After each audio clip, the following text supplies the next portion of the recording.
আসসালামু আলাইকুম। তো আমি বুঝতে পারছি আপনারা ততটা ভালো নেই, যতটা সাধারণ মানুষ ভালো থাকে। ওসিডি অ্যাংজাইটিতে যারা ভুগছেন, তারা ইনশাল্লাহ খুব তাড়াতাড়ি সুস্থ হবেন এখান থেকে। তো আলহামদুলিল্লাহ, আমি একসময় এই রোগী ছিলাম। এখন অনেকটাই সুস্থ এবং আপনাদের সামনে এসে আমি পরামর্শ দিছি কীভাবে আপনারা অ্যাংজাইটি থেকে রিকভার হবেন। মূলত অ্যাংজাইটি হয়ে থাকে বছরের পর বছর মানসিক চাপ, ডিপ্রেশন, অহেতুক চিন্তা ইত্যাদির মাধ্যমে। এরপর প্যানিক অ্যাটাক, আর এরপর যে শুরু হয় পুরো একবার জীবনটা তছনছ করে ফেলে এই অ্যাংজাইটি। তো আমি কীভাবে এখান থেকে রিকভার হলাম সেটি নিয়ে আলোচনা করব। প্রথমত হচ্ছে কি, যারা অ্যাংজাইটি রোগী তাদের একটাই কমন প্রশ্ন যে আমরা ঠিক হবো না। এটাকে বলে দিই, কোনো মানুষ সম্পূর্ণ সুস্থ না 100%। যেমন এখন আমার সর্দি, ঠান্ডা, এগুলো যে আমার এই সর্দি ঠান্ডাটা সারবে না সেরকম না।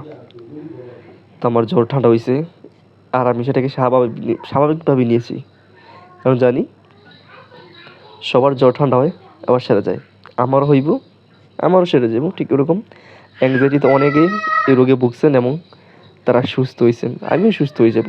এটা নিজে প্রশ্ন করতে হবে, বুঝ দিতে হবে, নিজেকে বুঝ দিয়ে ভেবে তারপর নিজেকে উৎসাহ দিতে হবে এখান থেকে বের হওয়ার জন্য। ভাই, ভালো তো লাগে না এই লাইফটা, সারা জীবন আপনি কি চান যে এটার মধ্যে পড়ে থাকতে?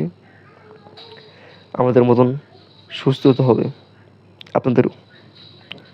হয়তো প্রথম আপনাদের একটু কষ্ট হবে রুটিন মানতে, কিন্তু একটু একটু করে যখন আপনি রুটিন মানবেন, ইনশাল্লাহ আপনারা খুবই ভালো একটা পর্যায়ে চলে যাবেন, স্বাভাবিক একটা লাইফে চলে যাবেন এখান থেকে।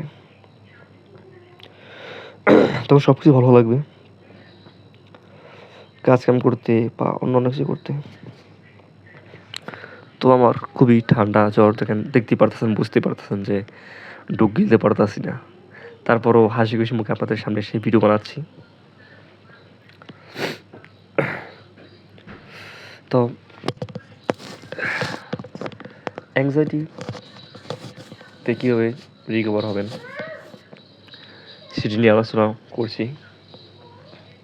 মূলত আপনার যে পজিটিভ চিন্তা প্লাস ভালো রুটিন আপনার পালন করতে হবে, মানতে হবে, এবং দৈনিক এই রুটিনটি সুন্দর মতো রুটিন মোতাবেক জীবনযাপন করতে হবে।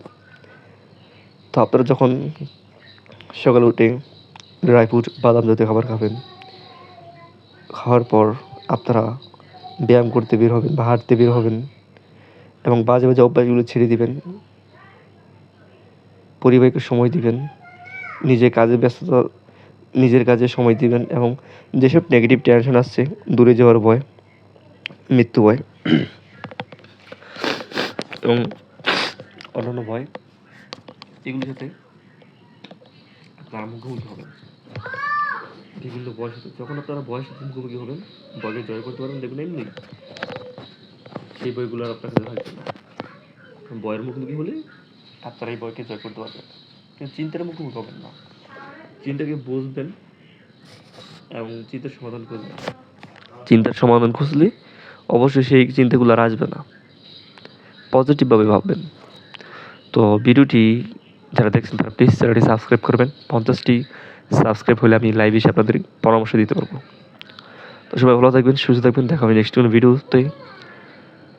তো আজকে সম্পূর্ণ ভিডিও করতে পারলাম না, শরীরটা অসুস্থ, ইনশাআল্লাহ অন্য কোনো সময়